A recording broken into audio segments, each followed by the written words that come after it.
ओम शांति। 15/7/22 की मुरली है। मीठे बच्चे, तुम्हारे सच्चे तीर्थ हैं शांति धाम और सुखधाम। तुम्हें रूहानी पंडा सत्य तीर्थ कराने आया है। तुम राजाई और घर को याद करो। प्रश्न, तुम्हारी किस मेहनत को बाप ही जानते हैं। बाप ने उस मेहनत से छूटने की कौन सी युक्ति बताई है। उत्तर, बाप जानते हैं बच्चों ने आधा कल्प भक्ति मार्ग में दर दर भटक कर बहुत ठोकरें खाई हैं। बहुत मेहनत करते भी प्राप्ति अल्पकाल क्षणभंगुर की हुई। एकदम जंगल में जाकर फंस गए। विकारों रूपी डाकुओं ने लूट लिया। अब बाप इस मेहनत से छूटने की युक्ति बता दे। बच्चे, सिर्फ मुझे याद करो, मेरे से ही सच्ची सगाई करो। इस बेहद की सगाई में ही मजा है। देह अभिमान रूपी बड़े डाकू से बचने के लिए अपने को इस देह से न्यारी आत्मा समझो। गीत। ओम नमः शिवाय। ओम शांति। बच्चों को रिफ्रेश करने के लिए रिकॉर्ड भी काफी होते हैं, इसलिए बाप कहते हैं और फर्नीचर आदि तो घर में लाया जाता है, 5-7 रिकॉर्ड भी घर में रखो। भल बाल बच्चे भी रिकॉर्ड सुने तो भी नशा चढ़े। महिमा तो सारी एक बाप की है ना, परंतु इस समय कोई उनको जानते नहीं है और तो मनुष्यों की ढेर महिमा करते हैं। फॉरेन के कोई आदमी आते हैं तो उनके दर्शन करने के लिए जाते हैं। बाप को सिर्फ बच्चे ही जानते हैं। एक ही बाप है जो पतित दुनिया से पावन दुनिया में ले जाते हैं। पतित दुनिया है विषय सागर, पावन दुनिया है क्षीर सागर। तो मीठे मीठे बच्चे, तुम यह भी निश्चय करते हो कि हमको अब श्रीमत मिली है, रूहानी पंडा मिला है। जिस्मानी पंडे हैं जिस्मानी यात्रा कराने के लिए। मनुष्य कितने यज्ञ तीर्थ आदि करते आए हैं, परंतु फायदा तो कुछ नहीं। तुम बच्चों की बुद्धि में ये ज्ञान रहना चाहिए जिससे खुशी रहे। जन्म जन्मांतर कितने तीर्थ किए हैं, परंतु सच्चा तीर्थ एक ही है अथवा 2 कहो, और कराने वाला है बाप। वह समझते हैं यज्ञ तप तीर्थ करने से भगवान मिलेगा। अच्छा, वह कहाँ ले जाएंगे? जरूर अपने घर ही ले जाएंगे। वास्तव में सच्चा सच्चा तीर्थ है सुखधाम और शांति धाम। तुम बच्चों की बुद्धि में है कि हमें सच्चे सच्चे तीर्थों को ही याद करना है। यही मन मनाभव है। बच्चे जानते हैं हम अभी तीर्थों पर जा रहे हैं। बाप कहते हैं अपने घर को और राजाई को याद करो। स्वर्ग का रचयिता एक बाप ही है। उसको हेवनली गॉडफादर कहा जाता है। इसलिए पूछा जाता है हेवनली गॉडफादर से आपका क्या संबंध है। अगर सिर्फ तुम पूछेंगे कि गॉडफादर को तुम पहचानते हो तो झट कह देंगे हाँ, वह सर्वव्यापी है। तो यह समझाने की युक्ति रची जाती है कि बच्चों को सहज हो। तकलीफ तो बहुत देखी है ना। आधा कल्प 63 जन्म तुम आसुरी मत पर चले हो। पुरुषार्थ तो किया जाता है अच्छी प्रारब्ध पाने के लिए, परंतु तुम जानते हो अभी हमारी चढ़ती कला हुई नहीं है और ही गिरते आए हैं। कितना माथा मारते रहते हैं। भक्ति मार्ग में कितनी मेहनत की, दर दर भटकते हो। बाप जानते हैं बच्चों ने बहुत मेहनत की है, बहुत तकलीफ उठाई है। 63 जन्म बहुत धक्के खाए हैं। जैसे सन्यासी लोग कहते हैं इस दुनिया में काग बिस्ता समान सुख है, वैसे तुमने जो इतनी मेहनत की, थोड़ा सा अल्पकाल का सुख मिला क्योंकि साक्षात्कार हुआ, थोड़ा सा सुख हुआ। अब तो बाप कहते हैं बच्चे, तुमने बहुत ठोकरें खाई है। एकदम जंगल में जाकर फंसे थे। जंगलों में डाकू रहते हैं। इस जंगल में भी कई तुमको लूटने वाले डाकू मिलते हैं। सबसे पहले आता है देह अभिमान। इसके साथ ही कितने बड़े डाकू हैं। यह है आदि मध्य अंत दुख देने वाला नंबर 1 डाकू। यह किसको पता नहीं है। तुम कहते हो यह बड़े से बड़े डाकू हैं। मनुष्य कहते हैं यह डाकापना जरूर चाहिए। बाप कहते हैं इन डाकुओं ने क्या तुम्हारी हालत कर दी है। एक दो को काम कटारी से मारते हैं, कितना खर्चा करते हैं। धक्का खाते खाते अब क्या हाल हो गया है। अब यह तो बेहद की बातें हैं। हाँ, आज बच्चा जन्मा खुशी हुई, कल मर जाता है तो रोने लग पड़ते हैं। दुनिया की हालत देखो अब क्या है। अब तुम जानते हो बाबा आया हुआ है, वही सतगुरु है। वो गुरु लोग तो अनेक प्रकार के हैं, रास्ता बताते हैं। जब तप दान पुण्य आदि करने से भगवान मिलेगा, परंतु उसमें कितना खर्चा लगता है। यहाँ कोई खर्चा नहीं, सिर्फ कहते हैं बाप को याद करो। यह सच्ची सगाई है। कन्या की सगाई होती है ना, उनको क्या पता किससे सगाई होगी। यह भी कहते हैं कि भगवान साजन आएगा जरूर, परंतु जानते नहीं हैं। वह है हद की बात। इस बेहद की सगाई में कितना मजा है। बाप कहते हैं मैं तुमको श्रीमत देता हूँ तो उस पर सबको चलना पड़े।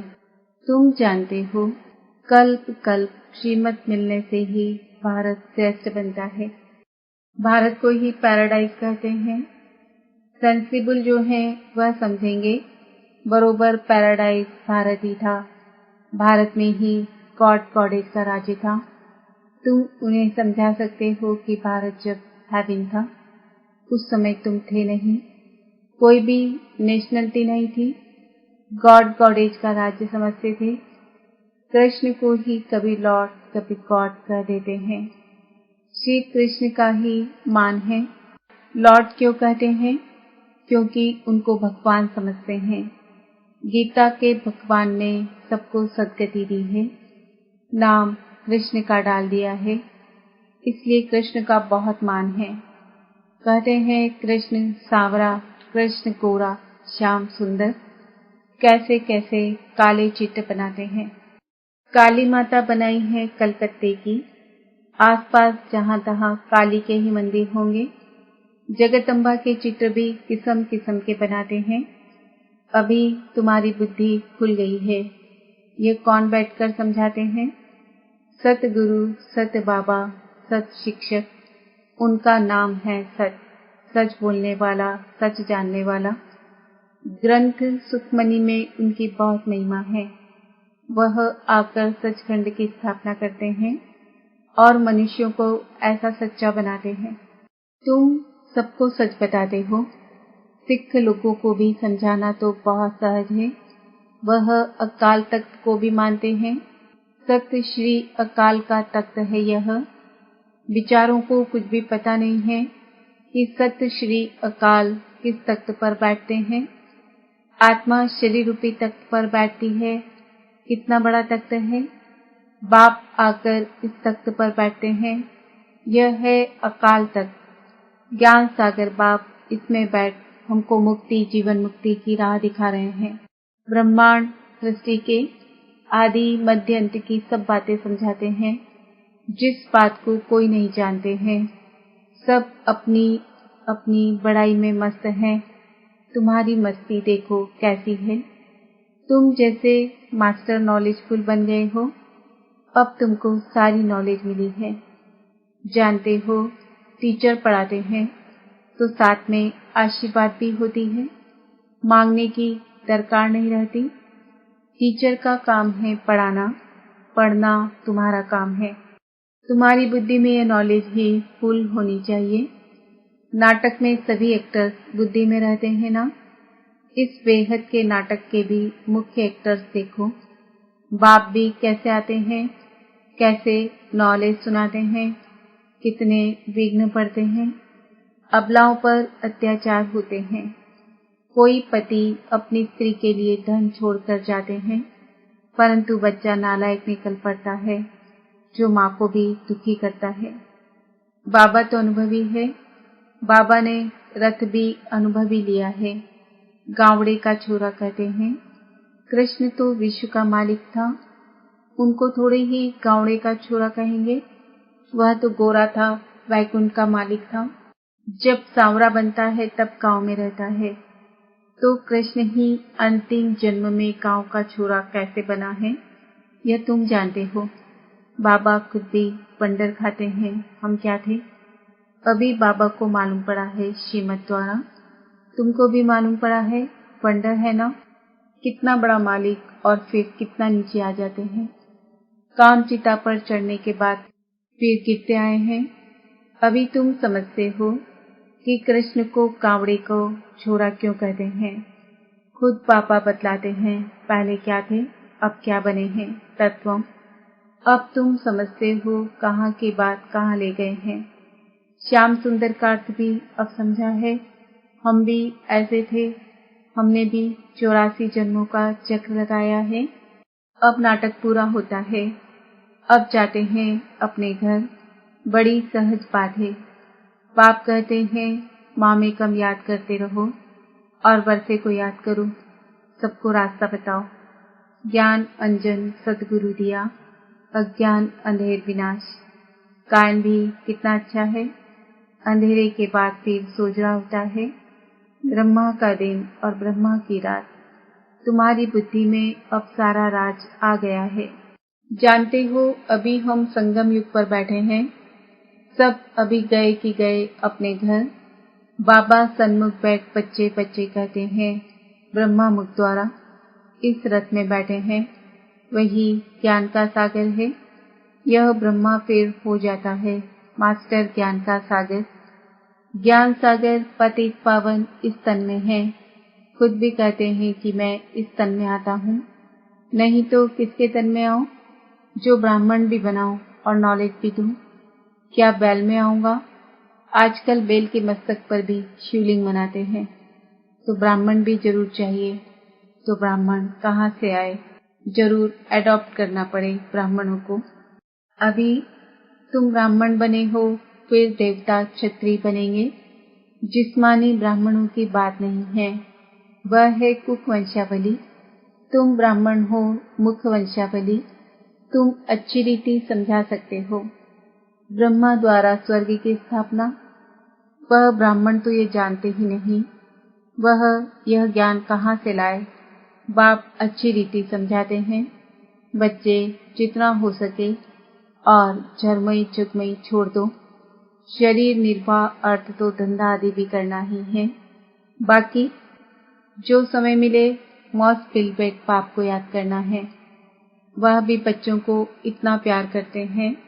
मित्र संबंधी आदि ढेर थे, परंतु उन सबसे बुद्धि योग हटाए। नए संबंध में कितना लव रहता है। सर्विसेबल बच्चों को छाती से लगा लें। बहुत बच्चे सपूत हैं, बहुत अच्छी सर्विस करते हैं। अंधों की लाठी बनते हैं, दुखियों को सुखधाम का मालिक बना रहे हैं। तो बाप ऐसे बच्चों पर बलिहार जाते हैं। खुद सुख नहीं लेते हैं, कहते हैं तुम ही सुख लो, हम तो मुक्ति धाम में जाते हैं। ड्रामा में पार्ट तुम्हारा ही है। वैकुंठ का मालिक हमको नहीं बनना है, वैकुंठ के मालिक तुम बनते हो। उस समय तुम गोरे हो, फिर राज्य गवाते हो तो सांवरे बनते हो। सांवरे और गोरे का अर्थ कितना अच्छा है। बाबा ने चित्र भी ऐसा बनवाया है, श्याम और सुंदर। 84 जन्म कैसे लेते हैं, फिर बाप द्वारा राजयोग कैसे सीखते हैं। लोग तो कृष्ण को जन्म मरण रहित कर देते हैं। तुम कृष्ण के 84 जन्मों को सिद्ध कर बताते हो, इसलिए वह काट कर सिर्फ चित्र रख देते हैं। वंडरफुल है मनुष्यों की बुद्धि, कितना पलटना पड़ता है बुद्धि को। अब तुम्हारी बुद्धि पलटी हुई है, यह भी तुम बच्चे जानते हो। इस दुनिया की एंड है। तुम बोल सकते हो इन बॉम्ब आदि से सृष्टि का विनाश हुआ था। तुम यह क्या कर रहे हो? वेस्ट ऑफ टाइम कर रहे हो। बचने का कितना भी प्रबंध करेंगे, परंतु मरना तो जरूर है ही। बॉम्ब आदि कितने खौफनाक बनाए हैं। दुनिया की हालत देखो क्या है। बाकी थोड़ा समय है। मौत आया कि आया। कल पहले मुआफिक सबके शरीर, धन दौलत आदि सब मिट्टी में मिल जाएंगे।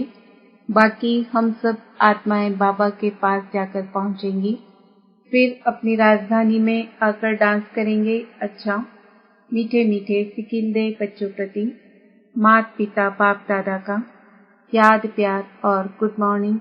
रूहानी बाप की रूहानी बच्चों को नमस्ते। हम रूहानी बच्चों की रूहानी बाप दादा को याद प्यार गुड मॉर्निंग नमस्ते ओम शांति। धारणा के लिए मुख्य सार, अपनी बुद्धि को नॉलेज से सदा फुल रखना है।